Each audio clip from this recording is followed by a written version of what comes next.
Olá, gente, tudo bom? Eu sou a Tati. Vamos começar aí uma série de vídeos falando sobre questões relacionadas à saúde. Hoje nós vamos começar falando então sobre três indivíduos. Então vamos supor aqui, ó, nós temos três tipos de indivíduo, beleza? Então a gente pode ver que todos têm cabeça, perfeito? Mas o que que acontece? Nós temos indivíduos que aqui dentro tem o quê? Nada. É um vácuo, é um vazio, né? Nós temos indivíduos que aqui dentro tem o quê, gente? Bosta, tem bosta na cabeça. E nós temos os indivíduos que têm massa encefálica. Então, esses indivíduos é o que a gente vai falar hoje. Então, hoje nós vamos falar de sistema nervoso, perfeito? Mais especificamente, nós vamos falar hoje sobre o sistema nervoso central, perfeito? Então, brincadeiras aí à parte, começaremos aí a falar então do nosso sistema nervoso central.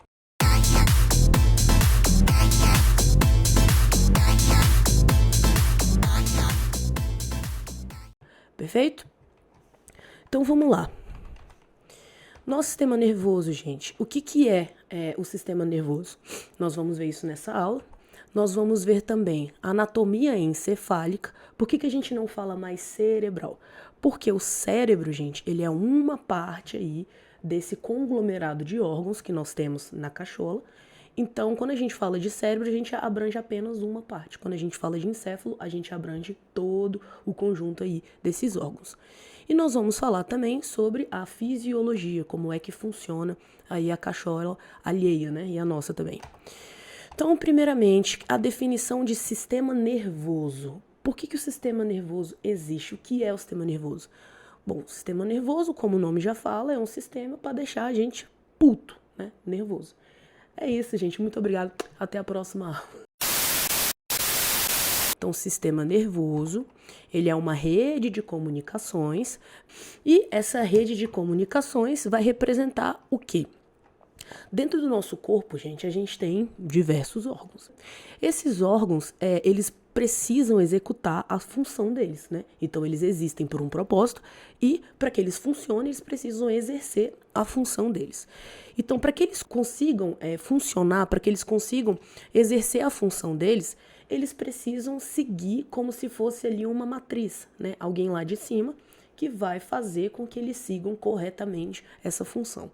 Essa matriz a gente chama de sistema nervoso. Então, esse sistema nervoso ele vai permitir os processos tanto de aprendizagem, de memória, de inteligência, beleza? E da gente conseguir também aprender, né, botar em prática aí o que a gente absorve. Então, para poder entender, né, perfeitamente aí como acontece, a gente tem que falar da divisão desse sistema nervoso. Então, nosso sistema nervoso, ele vai se dividir entre o sistema nervoso central, que é o que a gente vai ver hoje nessa aula, e o sistema nervoso periférico, que é um assunto aí para um vídeo futuro. Então, o sistema nervoso central, gente, a gente precisa primeiramente falar do quê?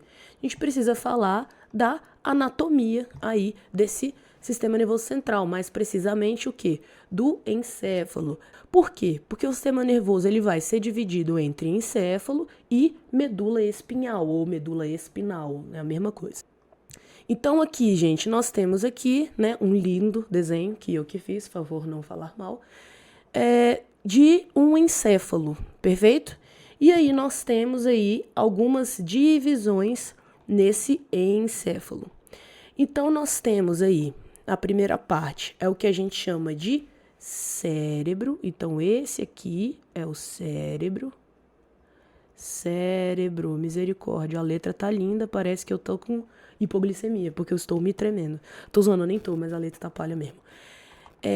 Nós temos aqui embaixo essa porção que a gente chama de cerebelo.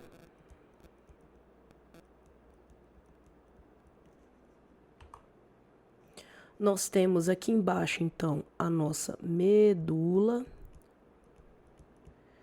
espinhal ou espinal. Nós temos aqui nessa pequena barriguinha a medula oblonga, medula oblonga, que antigamente a gente conhecia como bulbo. Não sei por que resolveram mudar aí o nome e agora a gente chama de medula oblonga. Nós temos aqui nessa outra protuberância a ponte. Nós temos aqui nessa região o mesencéfalo. Aqui nessa parte que vai ficar antes ali da nossa glândula, da hipófise, né? A gente vai ter o hipotálamo.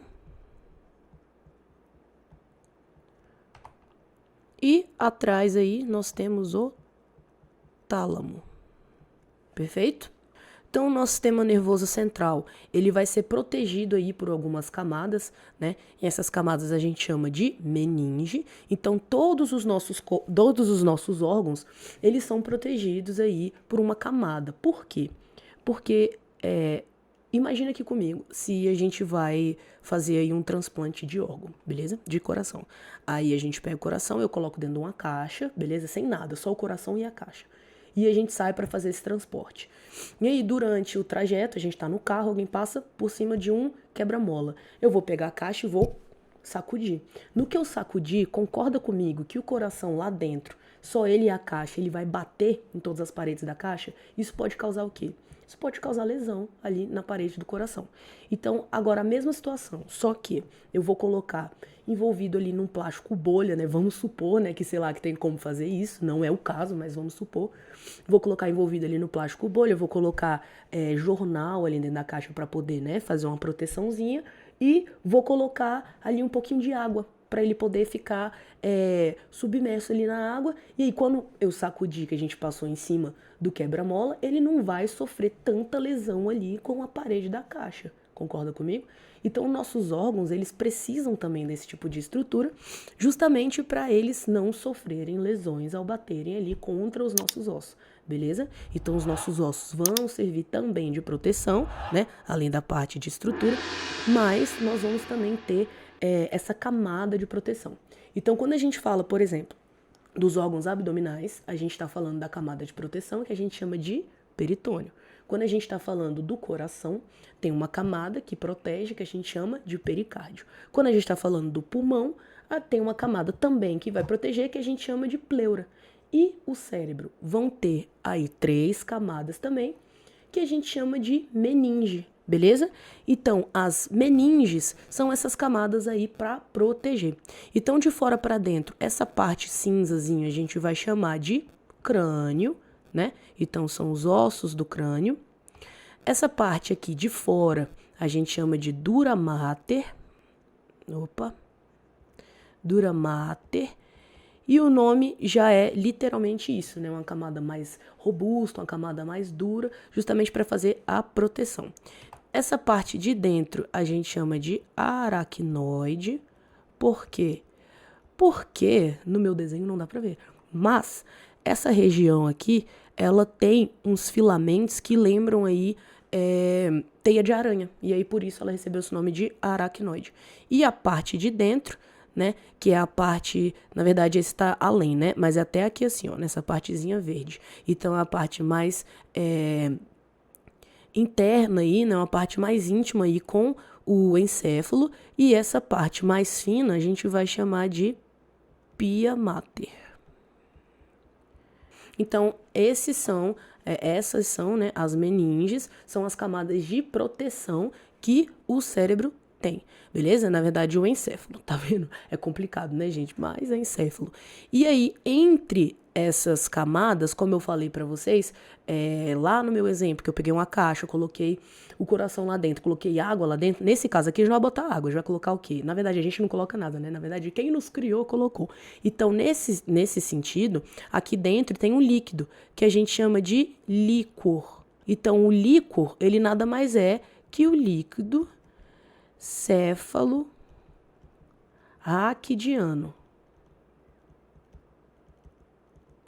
Ele tem várias outras funções? Tem. A gente vai falar sobre elas agora? Não. Mas ele protege aí também o encéfalo. Então, dando seguimento, vamos falar aí sobre o primeiro órgão aí desse grupo de órgãos que temos no encéfalo. E o primeiro vai ser, então, o cérebro. O cérebro, ele tem como função, ele vai ter a parte, né, vai constituir a parte mais desenvolvida aí do encéfalo. E o que a gente tem que saber é que o cérebro, ele trabalha a partir de memória. Fala, mas espera aí, mas o cérebro comanda tudo, não é só memória. Já vou explicar o que eu quero dizer. Vamos lá. Se a gente aprende, né, por exemplo, que um garfo, vamos supor, quando a gente assiste A Pequena Sereia, ela vai lá e pega um garfo, né? Acha que é algo extremamente valioso, acha que é uma escova de cabelo, porque ela nunca teve contato com aquilo.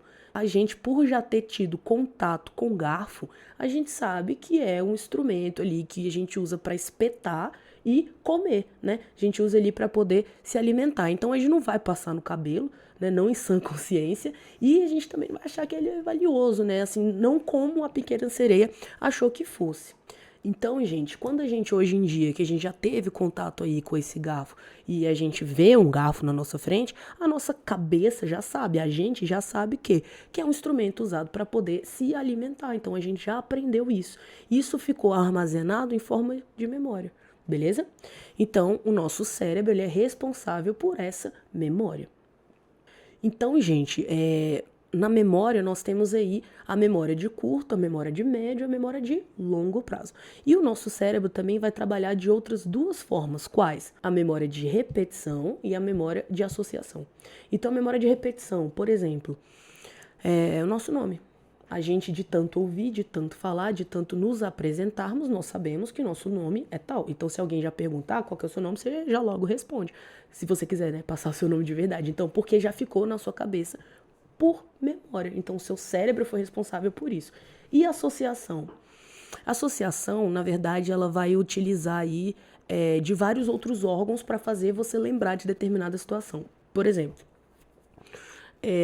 quando a gente, sei lá, vamos supor, a gente não, né? A gente é muita gente, mas vamos supor, uma pessoa vai lá, compra uma vodka, um energético, bebe pra caramba, dá um PTzão, fica mal, vomita, dor de cabeça, tudo, beleza. No outro dia, ou sei lá, uma semana depois que isso aí já passou. Então, quando ela olhar o rótulo ali daquela vodka ou o rótulo daquele energético, ela vai automaticamente se lembrar daquele momento tenebroso que ela passou na vida dela, beleza? Isso foi uma associação. Que mais? Se alguém estiver do lado dela bebendo, né, essa vodka com esse energético, o mesmo que ela bebeu ali e deu um PTzão, ela vai sentir o cheiro, então memória olfativa, que vai fazer com que ela lembre da dor de cabeça que ela teve, dela vomitando, do que ela sentiu, daquele enjoo, né? E aí ela vai conseguir sentir de novo tudo aquilo que estava acontecendo. E é como, então, o nosso cérebro trabalha, através desse tipo de memória. Dito isso, nós vamos ter aí dois componentes do nosso cérebro que vão ser responsáveis por esse tipo de memória. Então, gente, nessa parte aí da casca, aqui vai ficar presente quem? A substância cinzenta. Então, a substância cinzenta, ela vai ficar aí no córtex cerebral, né, que é essa casca aqui que eu já falei para vocês. Então, a substância cinzenta vai ser responsável pela memória. Então, se o nosso cérebro trabalha, né, a partir de memória, de associação, né, então tudo que a gente aprende, tudo que a gente começa a fazer, a gente guarda, né, em forma de memória, e essa memória fica na substância cinzenta. Quanto mais substância cinzenta a pessoa tem, mais memória ela tem, beleza? E nós temos também a substância branca. E a substância branca vai ser responsável, então, por essa associação. Ou seja, essa associação que vai ter entre os órgãos. Então, se a pessoa deu um PTzão lá de vodka com energético e sentiu o cheiro, o olfato dela vai fazer com que ela se lembre daquilo que aconteceu, numa forma de memória, mas de associação. Então, essa associação, quem é responsável é a substância branca. Gente, é importante a gente lembrar que os nossos cérebros, né? Na verdade, o nosso cérebro, a gente só tem um, tem aqui essas voltinhas, né? Então, essas voltinhas aqui é o que permite que a gente tenha mais presença de substância cinzenta. Então, quanto mais substância cinzenta, mais memória essa pessoa tem, né? Então, quanto mais massa cinzenta, mais inteligente a pessoa é. De certa forma, sim, essa afirmação tá correta, beleza? Então, se a gente tivesse um córtex liso aqui, né? Essa casca do cérebro fosse lisa, não teria aí tantas voltinhas e não teria tanta presença de substância cinzenta. Então, quanto mais voltinhas tem, mais substância cinzenta a gente tem, mais memória a gente tem. Vocês viram que eu tentei fazer um S aqui para ajudar, mas na verdade ficou abstrato, né? Foi mal. Então, continuando, nós temos o cerebelo. O cerebelo também vai ser responsável pela memória, mas qual memória? Memória motora. Então, o cerebelo ele vai ser responsável pela coordenação, pela postura e pelo equilíbrio. Então, o cerebelo, gente, ele vai ter essa memória, mas ele tem a memória motora, que só é ativada por repetição. E que memória motora é essa? Levantar o braço? Não, a gente sabe que para levantar o braço, quem faz essa função é o cérebro. Mas os movimentos que são mais delicados vão ser realizados pelo cerebelo. Então, pensa aqui comigo. Uma pessoa que nunca digitou na vida, nunca viu um teclado na vida, vai digitar a primeira vez. Como é que ela vai fazer? Ela vai ficar lá digitando extremamente lerda, né? Procurando lá a palavra, letra por letra e tal. Depois de um tempo que ela já fica aí fica todo dia, né? Teclando, né? Vamos supor. Então ela fica todo dia teclando o mesmo teclado, ela vai memorizando, ela vai lembrando onde estão as teclas. E aí, quando vê, daqui a pouco ela já vai estar o quê? Digitando sem nem olhar para o teclado. Por quê? Porque foi uma memória de repetição que ela adquiriu de um movimento delicado. Então, quem foi o responsável por isso? O cerebelo dessa pessoa. Então, isso aqui pode servir de exemplo também, por exemplo, pessoas que vão dirigir ali pela primeira vez, né, um carro manual. Então, a pessoa tem que passar a primeira marcha, tem que olhar no espelho, tem que apertar a embreagem, apertar o acelerador e assim vai. São inúmeros movimentos que essa pessoa tem que fazer ao mesmo tempo para poder executar ali uma função, por exemplo, que o carro ande. Então, de primeira, é aterrorizante, né? Eu mesma achei que eu nunca fosse ser capaz. Hoje em dia, eu dirijo o quê? Mas, depois de um tempo que essa pessoa começa aí a pegar a prática, começa a repetir, ela começa a fazer de forma automática. Por quê? Porque o cérebro dela, na verdade, o cerebelo dela, adquiriu essa memória de repetição, né, essa memória motora, e fez com que ela agora conseguisse praticar isso de forma automática. Então, depois, nós temos aí o mesencéfalo. O mesencéfalo, ele vai ser responsável pelo tônus muscular.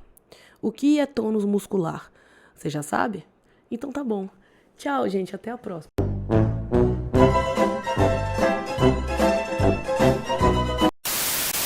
Tônus muscular, quando a gente fala de tônus, a gente está falando de contração.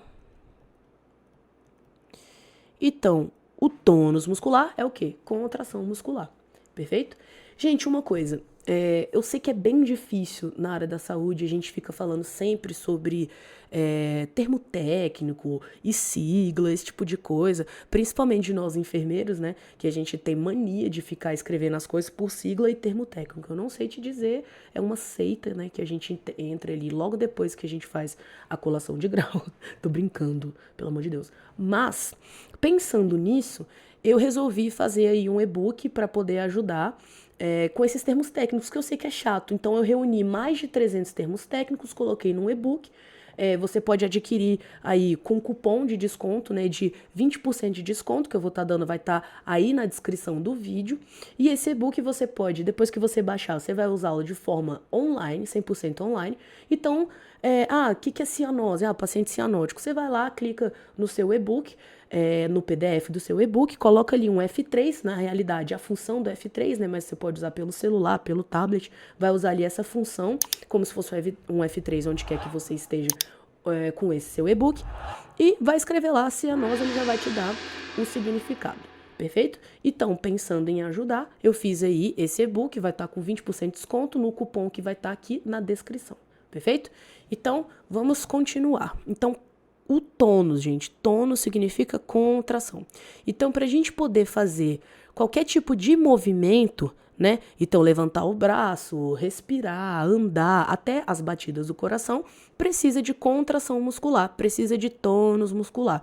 E quem comanda isso, então, é o mesencéfalo. Perfeito?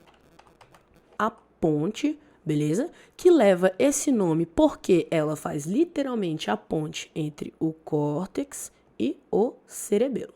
Vai estar responsável aí diretamente pelo movimento, que movimento? Dos olhos e o movimento do pescoço. Então, quem faz esses movimentos? Ponte, perfeito? Então, o que é córtex? Repetindo, o córtex vai ser essa casca, beleza? Aqui do cérebro, onde fica a substância cinzenta. Então, vai fazer a conexão do cerebelo com o cérebro, beleza? Com o córtex. Nós temos também a medula oblonga, que a gente chamava de bulbo, que vai comandar aí toda essa parte da frequência cardiorrespiratória e da nossa deglutição involuntária. Então, o controle da nossa frequência cardiorrespiratória. O que acontece? Quando a gente vai realizar qualquer tipo de exercício, nossas células elas vão precisar trabalhar, né? Que, por exemplo, nossas células lá, os nossos miócitos, que são as nossas células do músculo, vão precisar trabalhar para poder fazer aí a contratilidade desse músculo, o tônus muscular. Então, se elas vão precisar trabalhar, elas vão precisar de mais nutrientes, né? Então, ela vai precisar de mais ATP, que é adenosina trifosfato, que serve de energia aí para as células, vai precisar de oxigênio e vai precisar de sangue. Então, o oxigênio, ele entra no nosso corpo através da nossa respiração. E ele vai para o nosso sangue, né? Depois que ocorre ali... Vocês viram isso? Depois que ocorre ali, lá no nosso pulmão, a hematose, né? Vai ocorrer a hematose, então o nosso sangue vai ficar com oxigênio e aí o coração vai bombear esse sangue para todas as células, beleza? Então, para que ocorra, supra a necessidade celular, quando a gente começa a correr, o nosso bulbo, a nossa medula oblonga, percebe, fulaninho está correndo. Então, as células dele vão precisar de mais ATP, de mais oxigênio e de mais sangue. Agora, falando desses dois aqui em específico, o que vai acontecer? A pessoa vai, então, começar a respirar mais, né? Então, a frequência respiratória dela sobe para que entre mais oxigênio, para que vá mais oxigênio para as células, beleza? Então, entrou mais oxigênio. Então, para levar esse oxigênio para as células, precisa que tenha mais batidas do coração, né, para chegar aí essa quantidade toda de oxigênio que entrou, porque a respiração do fulaninho aumentou. Então, vai aumentar a frequência cardíaca desse paciente, dessa pessoa, beleza? Do fulaninho. Então, o coração vai bater mais para que o sangue possa chegar aí nas células juntamente com o oxigênio. E quem comanda isso? O bulbo, a medula oblonga, com o nosso sistema de frequência cardiorrespiratória.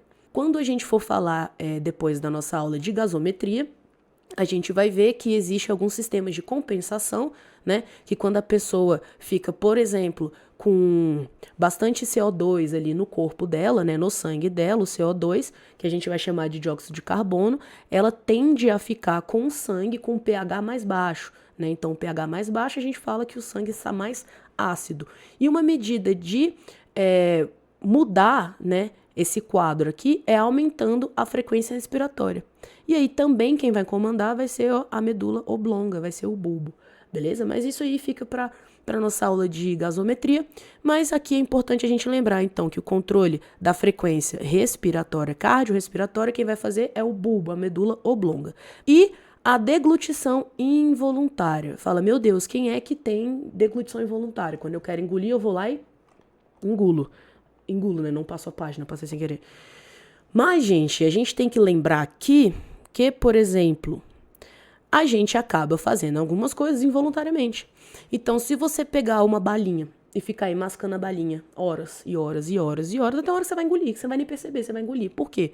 Foi uma deglutição involuntária. Outra coisa, quando a gente dorme, o nosso bulbo, a nossa medula oblonga, fica ali com uma baixa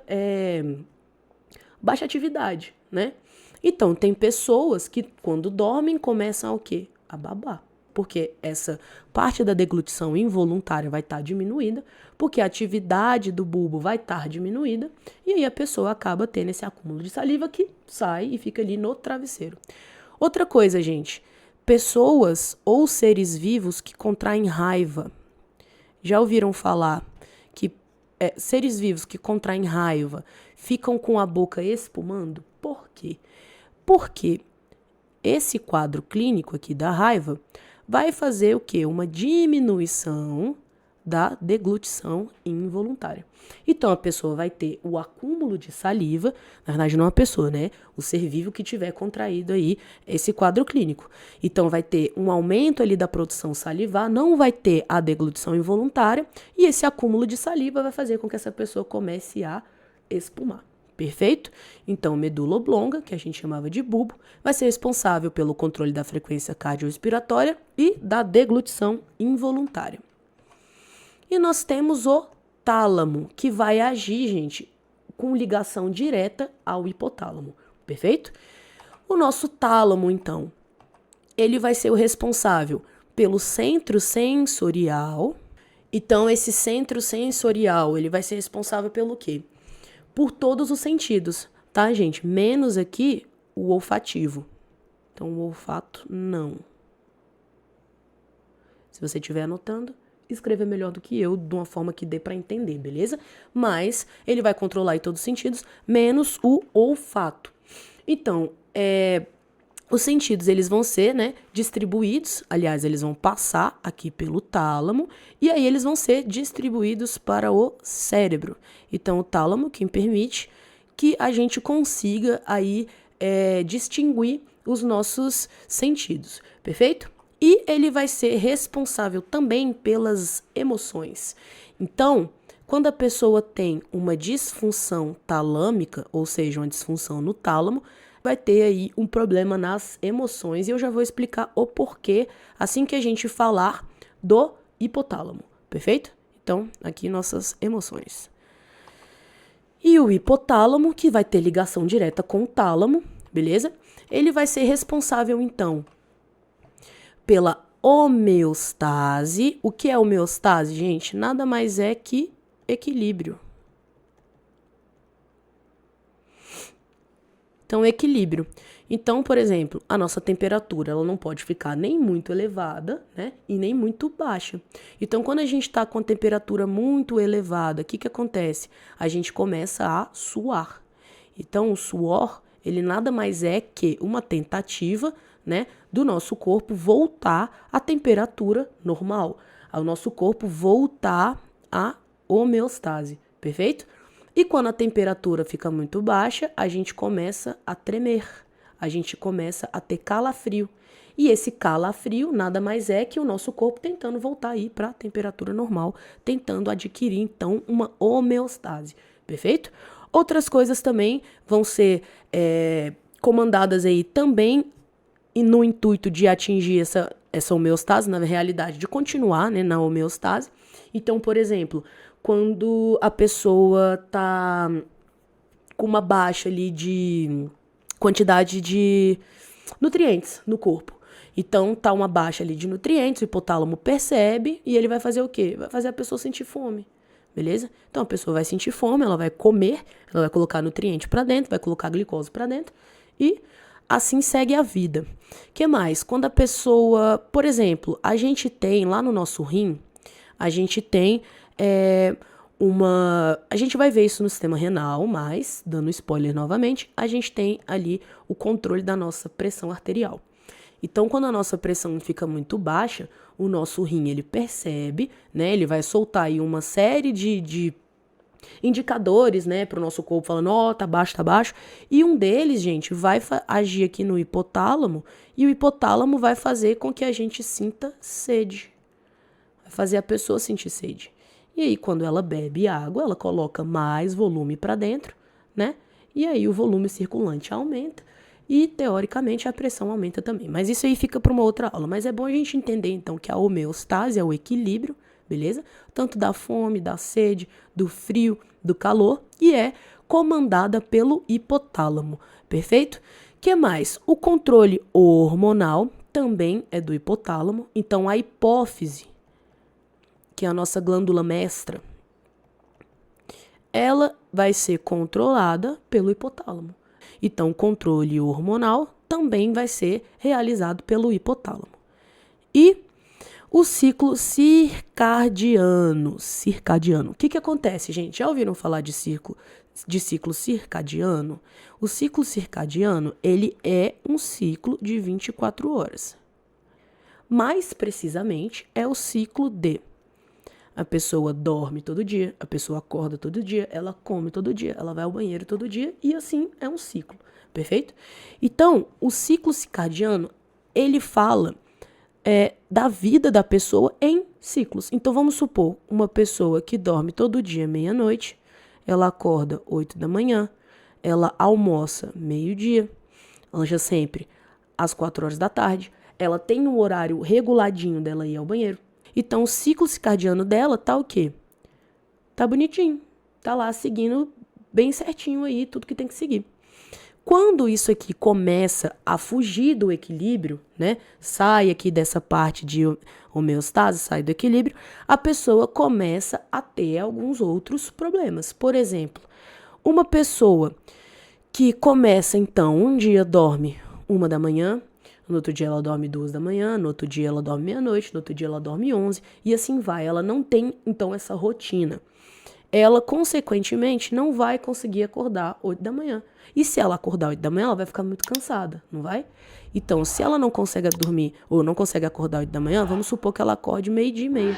Então, meio-dia, ela já não almoçou. Ela almoçou meio-dia e meia. Consequentemente, o lanche dela vai ser mais tarde, porque ela só vai sentir fome mais tarde. Beleza? Então, o que acontece? Quando mexe nesse ciclo circadiano, o hipotálamo começa a ficar maluco. Por quê?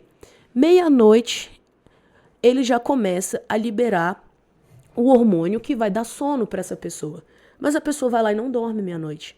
Então, 8 da manhã, ele já começa a liberar um hormônio que vai despertar essa pessoa. Mas a pessoa não está mais acordando 8 da manhã. Meio-dia, ele libera um hormônio que vai dar fome. Mas a pessoa não está comendo meio-dia. Tá entendendo? E assim vai. E no que isso vai mexer com a pessoa? Vai mexer nas emoções. E quem que vai trabalhar aí com as emoções, gente? Quem é o responsável pelas emoções? O tálamo. Por isso a gente fala dessa ligação direta.